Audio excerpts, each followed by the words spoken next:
I'm really just a kid from the south side of Chicago. I appreciate, the path, the journey, all the accolades, and what it's taken to get there. But I'm especially excited to be here with you this morning to share a little bit of what's on this paper. But I'm, as I told Neely and others, I'm more excited for the fireside chat and the Q&A and the questions and the opportunity to really engage. Andre, again, I commended you once, and I'll do it again publicly for doing this and staying steadfast on this mission. Thank you very much, and for having me and for allowing us to be here today. It's really appreciated. To Maggie, to Nillian, to the committee, the chairs of BOLD, to everyone that made this day possible and for us to gather. Let me just get right to it. We're here today to celebrate Black History Month and to talk a little bit this year about the theme of Blacks and labor. And as much as this is an important topic and one that's near and dear to me, I know that we can't have a discussion on anything Black History Month related without addressing the elephant in the room, Andre, and you and I talked about it. And it was a call I just received as I was coming up the elevator here, remember? And I said, hold on, I'm on the way, I'm coming up. So first and foremost, I want to let you all know that I see you. I see all of you. At a time when many, far too many corporate entities are running as fast as they can from any DEI commitments to the point of canceling celebrations like this around diverse cultures, things that have been in place for decades across multiple presidential and socio-political timelines.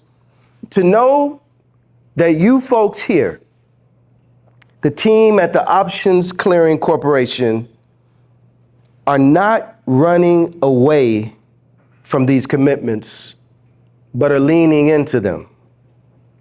I simply just want to say thank you.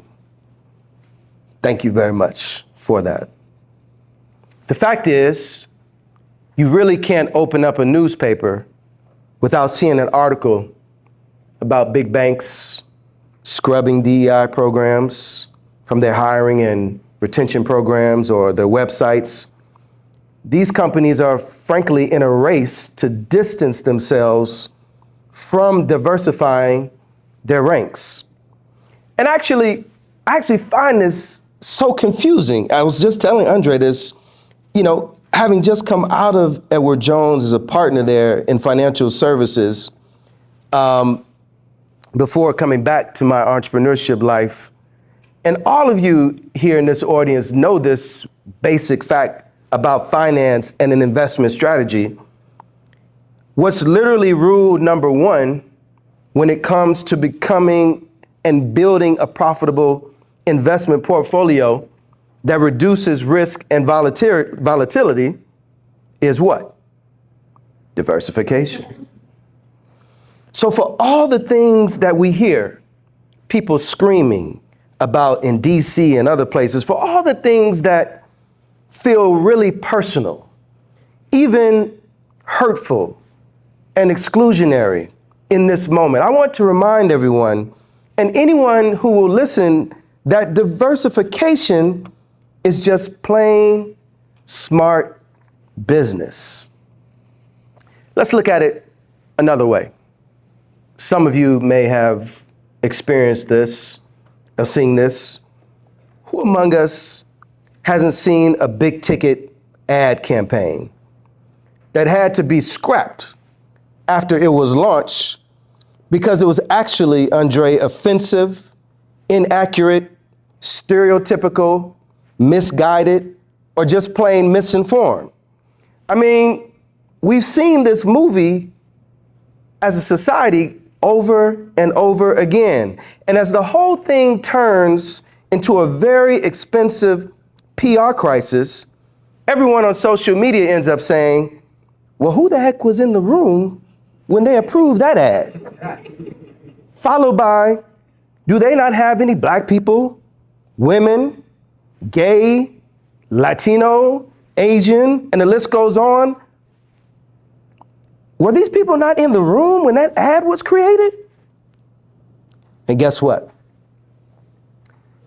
When we don't have these type of expensive crises, guess when we don't have these types of expensive crises? When the room is diverse, diversified. Yes, diversification, DEI, even affirmative steps to right historic wrongs. Whatever you want to call these programs, they were started to correct historical inequities, and we're really not done with that fight. Actually, not by a long shot. But what we've learned along the way, and what I'm sure everyone in this room will and can agree with, is that diversification is smart business. So I know some of us are scared. Like I said, I was just getting a call from Morocco, a general counsel of a financial services firm, as I was coming up the elevator, saying, hey, when I get back, we got to finish that conversation about DEI because we're trying to figure out how to rebrand, rename. There's a lot of folks, frankly, freaking out in the corporate world right now. But I hope that everyone can look at their bottom lines, look at the value that these programs have brought to their portfolios. And I urge them, all of us, to keep them going. Keep investing time and resources in efforts like this in diverse communities. Keep raising the profiles of those who historically have not had their profiles raised. Keep making new friends in non-traditional and new places that you hadn't contemplated. Keep actually trying to get the followers in those places where you historically would not have gone. Keep investing in diverse pipelines. Keep showing these groups, all groups, that these doors are open because yes, their perspectives, all perspectives are right. And it's the right thing to do. And frankly, not only is the right and just thing to do, it's actually profitable. It's smart business. It's an investment in the future, and it's a smart one. So now that I have that off of my chest, let me tell a brief story about why I was really invited here to talk. And that's about Black History Month and Black people in labor. I want to tell you a story about Chicago's very own Milton Price Webster. Milton Price Webster was born on April 23rd in 1887 in Clarksville, Tennessee. He was one of 11 children born to his father, Willis, a barber, and his mother, Mary, a daughter of freed slaves. The Websters moved to segregated South Side of Chicago during Milton's childhood to escape racial violence of the Reconstruction era in the South.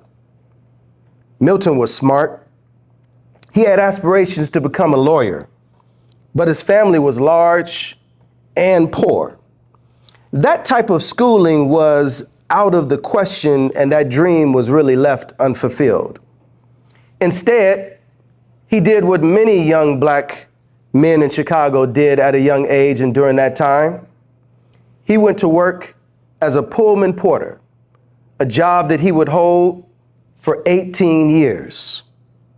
For context, during the 1920s and 30s era, the Pullman Rail Company was one of the nation's largest single employers of Black Americans. The Pullman Company boasted a reputation of enlightened benevolence toward the Black community. They provided financial support for Black churches, newspapers, and other organizations. The Pullman Company claimed to pay many of their Black porters well enough to have a middle-class lifestyle and rise to prominence in their communities. In reality, though, that was not really the case. In reality, Black porters were required to travel a grueling 11,000 miles a month to earn a basic wage. Porters earned 27.8 cents an hour compared to the average 54.8 cents per hour for their white counterparts. Porters, the Black porters, had to pay for their food, lodging, and uniforms, consuming up to half of their wages. In reality, the Black porters were not eligible for promotion to conductor, a job reserved for whites, despite frequently performing the conductor duties. Exhausted from living through and witnessing firsthand the injustices suffered by his fellow Black porters, Milton recruited some friends and set to organize a labor union for Black workers. This was basically unheard of, and even the American Federation of Labor wanted nothing to do with it. Pockets of the Black establishment didn't want to take on and fight a company that employed so many Black workers. And of course, the Pullman Company did not take kindly to his efforts and launched a campaign to discredit, harass, and ultimately fire him. But Milton was a resilient man. He quit rather than be fired and continued to organize, forming the Brotherhood of Sleeping Car Porters in 1925. He tapped A. Philip Randolph to lead the group as president and be the public face of the group, while Milton assumed the role of vice president, digging into the operations, advocacy, and growth of the organization. Together, Randolph and Milton Webster launched a campaign to secure labor rights for Black porters, maids working for the Pullman Company, and by 1928, half of all Pullman employees belonged to the BSCP. 9 years later, with Milton leading the negotiations, the company finally recognized the union, signing its first collective bargaining agreement with the BSCP, making them the first African-American union to win a national contract, as well as the first to have a bargaining agreement with the Pullman Company. This was a resounding win for Black porters that without Webster's leadership and deep ties with the communities he represented would not have been possible. I tell this story to honor Milton Webster, who right here in Chicago was the face of resilience in the Black community. As he stood up for himself, those around him, and those who would come after him by risking everything to organize and fight for better working conditions. I tell the story to remind you, to remind us that our history, Black history, American history, has always been a story of resilience and overcoming every obstacle that's been before us. As Reverend Jackson often says, it's not one of just surviving, but thriving in times of struggle, in times of oppression, and we're still standing. Some days, frankly, the tests and trials feel much more intense than others, and frankly, they will continue to do so. And at these times, I turn to the resilience that's been passed down through generations, the strength to stay standing in the face of adversity, to do it sometimes with levity, courage, and enthusiasm, because I know that those who've walked before me, that those who've walked before us have done the same. I know these days, for some of us, feel crazy, and that from one day to the next, it can feel like a wild and possibly scary ride. But I want to remind you, in honor of Milton Webster and all of those who came before us, who fought and prevailed, to quote the great urban philosopher Kendrick Lamar, we gonna be all right. Thank you. Let's do a Q&A now if you like. Black history is American history. The thing that has become clear to me, it used to be, as a kid growing up in Chicago, going to Chicago public schools, number one, it's 28 days. It's the shortest month, right, in the calendar. But it used to be growing up like, here's Black History Month, and then it's over here on the shelf, and then there it is, and then we come back. As I've gotten older, I've come to appreciate personally that Black history is American history, and it should not be segregated out, alone, just as any group's history should not be segregated out alone. This point could not be made clearer as you grow older, you start to take account of events, you start to reflect back on your life, and then it's just a greater awareness when you start thinking about just plain invention of the light bulb or the cell phone or things that we take for granted, and to see the diverse men and women, this is American everyday history, and that's become plainly aware to me as I've aged. Who are some of your role models and mentors when you were growing up, and how did they shape your career path? With all of us, there's a line in our lives that we can trace from our childhood to whatever we're doing now. Now, it's not a straight line, because all you have to do is look at my bio and you can see a zig, zig, zig. But there is a line, and as I sit with all of you here today, I draw a direct line to a kid growing up on the south side of Chicago, being blown away at Harold Washington being the first Black mayor of Chicago, and what that meant to me and my community. For some reason, I was always the kid who knew what was going on with current events. So I could tell you who the president was, who my alderman was, who my governor was, who the vice president was. I knew all this stuff. I knew what was happening. I'll tell a funny story. And there's an old gospel song in church that says, there's something within me I can't explain. All I know is I just thank God for whatever this something is. My mom and I was 13 years old. We were walking in Hyde Park. True story. We were walking down the street in Hyde Park, and I saw a car.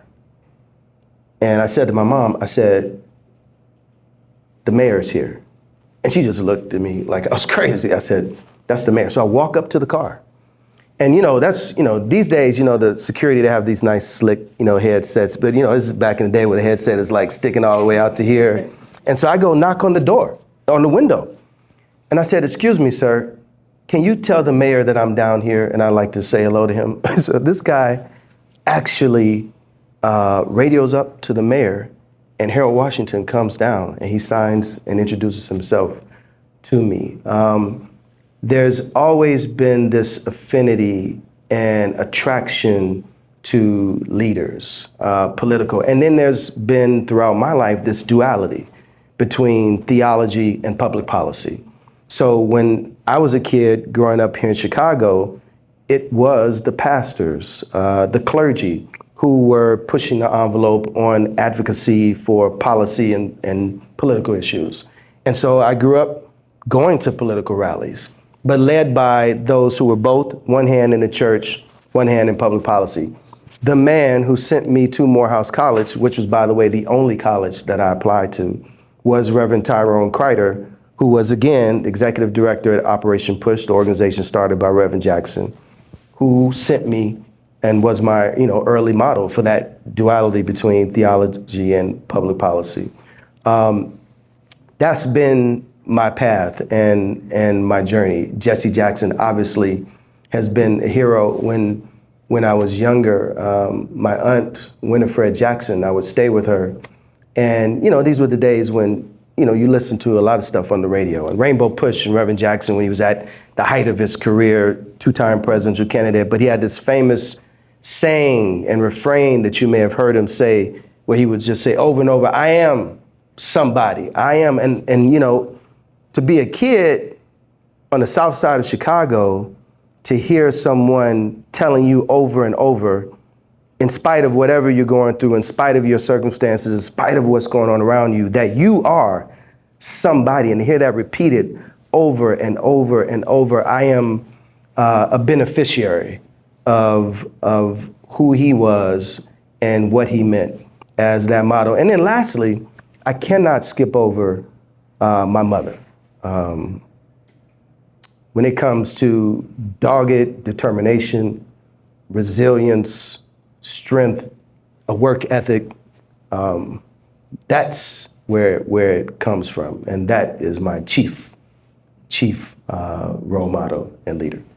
And she's 87 and right on 66 in Cottage Grove. And after I leave you all, I'm going to see her in a few minutes. Can you please share about your company, Greenlining Realty, and how they're helping to bridge economic gaps in urban areas? Yeah, so in 2016, Lillian, I was standing on the porch of what is still our childhood home at 66 in Cottage Grove, and I looked across the street and I saw the same vacant lots and the same blighted buildings that were there when I was a kid.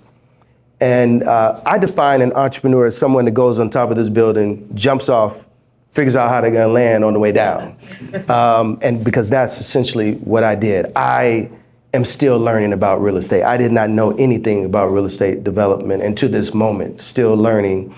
But I knew, not the only reason, but one of the major reasons why my neighborhood of Woodlawn and many communities like it around the country were in the condition that they were in was because of this historic practice called redlining, where literally federal legislation complicit with insurance, banks, and others drew red lines around communities of color to disenfranchise them.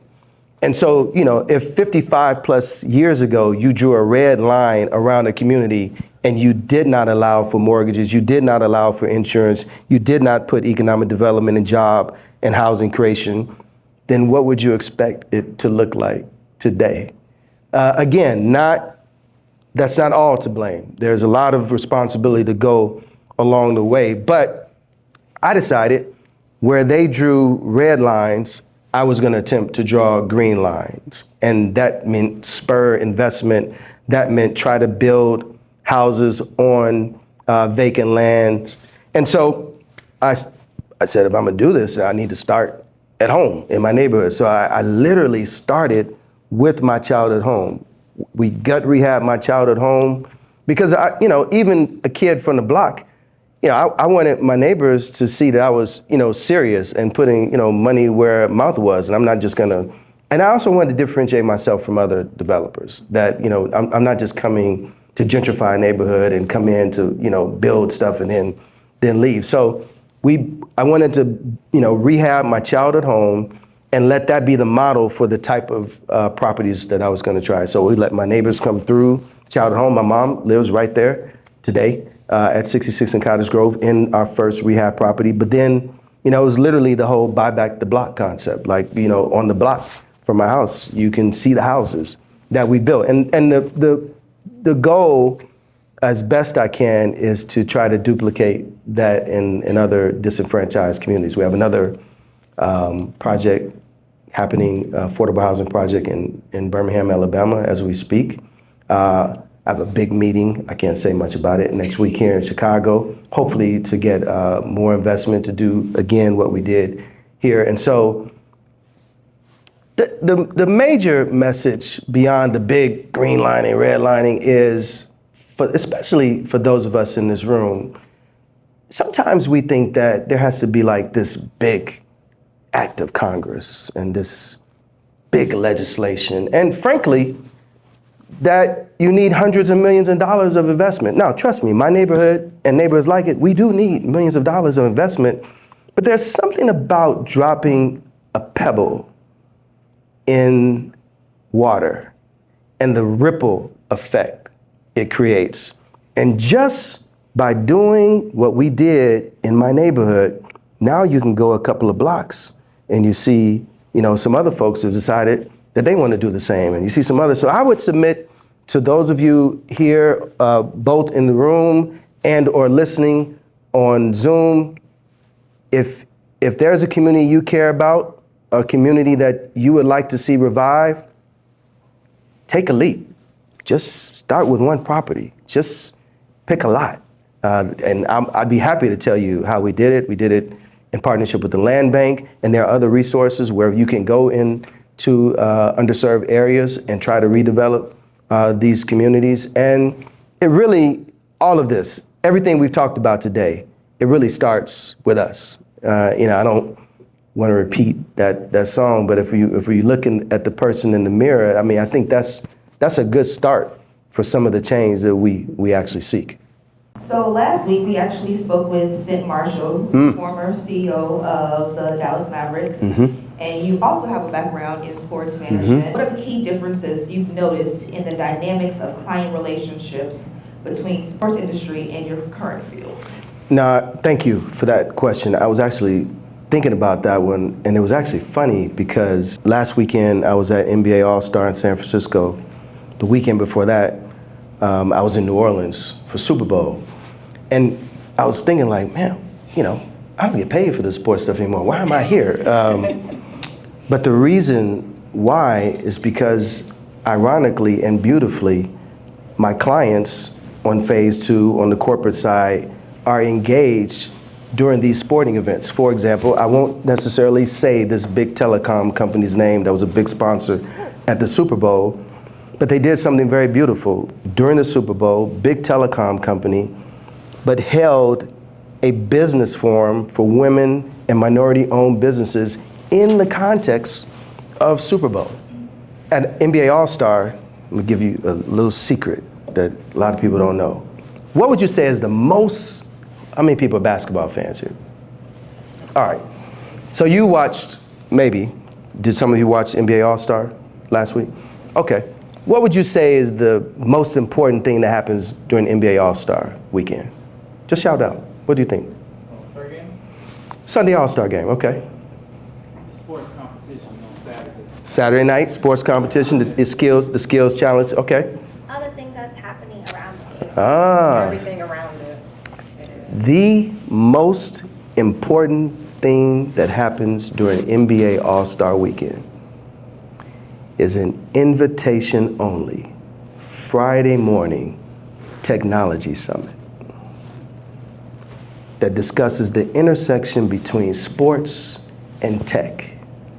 It is the hardest ticket and invitation to get in sports, and I dare say almost, it's not Davos, Andre, but it's, you would think, you've got every leading tech, sports, owners, players, and you never hear about it. There are some articles, after we leave here today, Google the NBA All-Star Technology Summit. And I mention that because of your question. There can be a convergence during these, and I'm sure she spoke to this, there can be a convergence, and there is a convergence.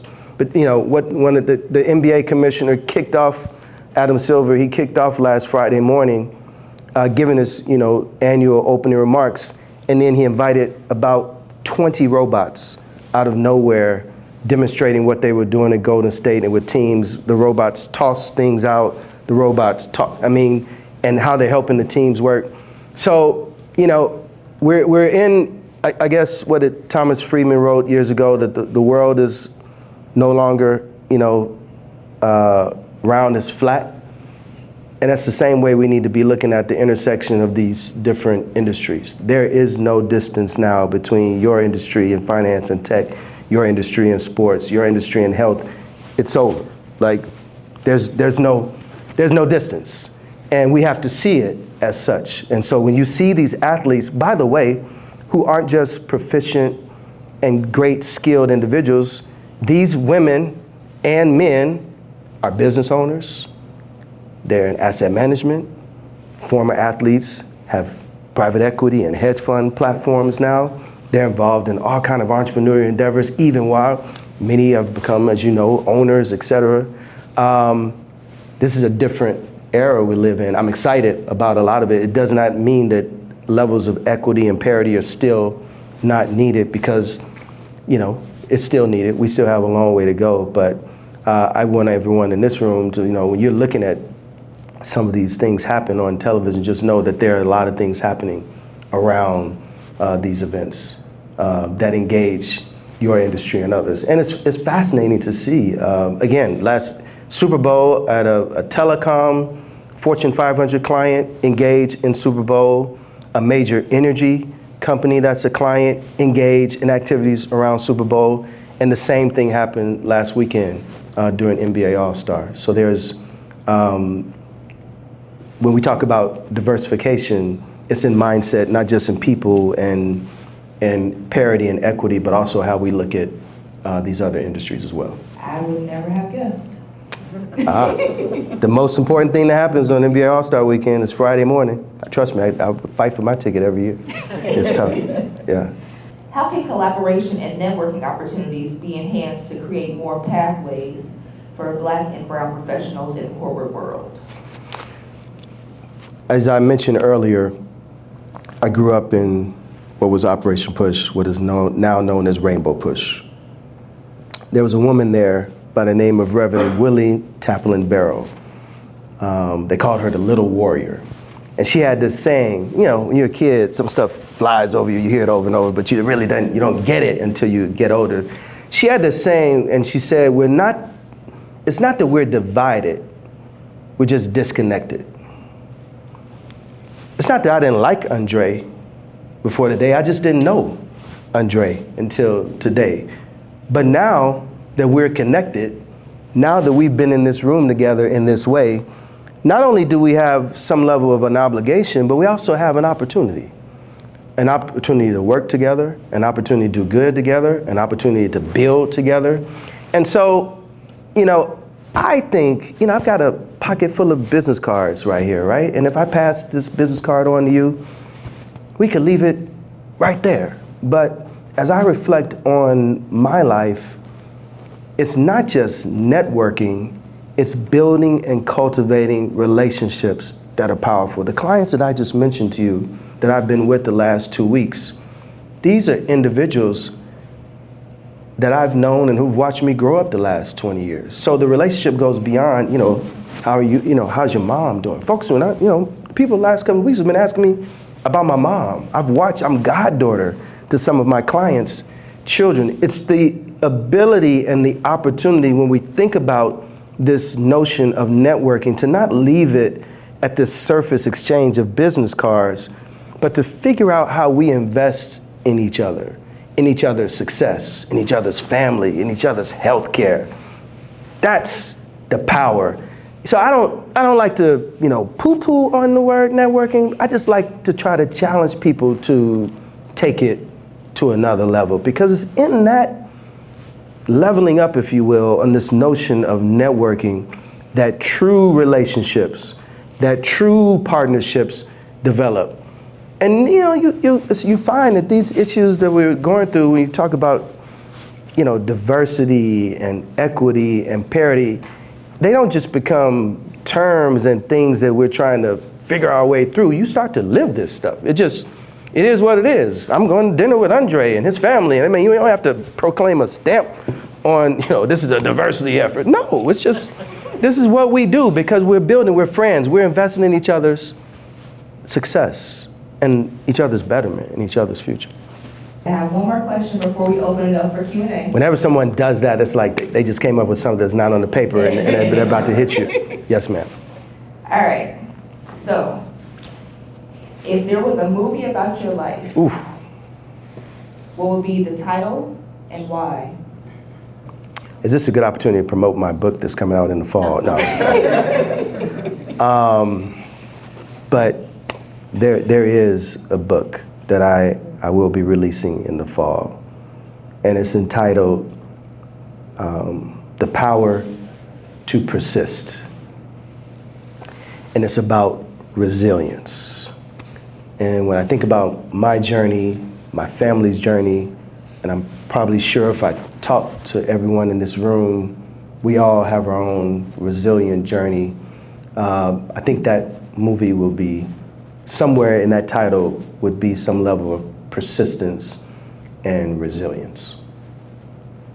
And hopefully Denzel will be playing my